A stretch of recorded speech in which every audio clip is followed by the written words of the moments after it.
How to include an entire column starting at a particular row in a formula in Excel.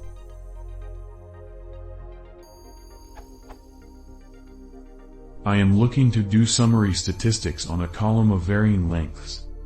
I want to do something like equals sum of column A, except I want to avoid the first 5 rows of column A. Is there a way to do it? Edit. Someone pointed out a possible duplicate. Except neither of the solutions in that question actually works. If someone is proposing to apply isBlank to the whole column until the maximum index, I would like to see clarification on the difference between that and formats such as a column A, in terms of speed.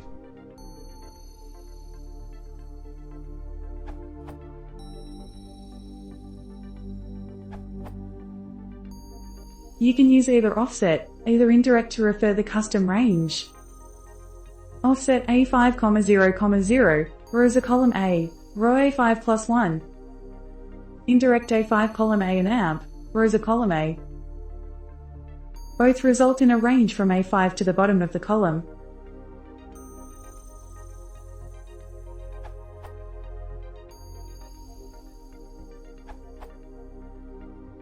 My workaround has been to use A5 column A $1048576. Since the maximum number of rows in Excel is 1,048,576, this has the desired effect.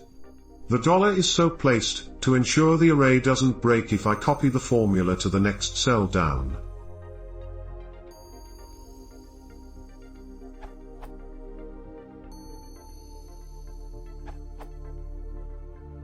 Here is an easy way.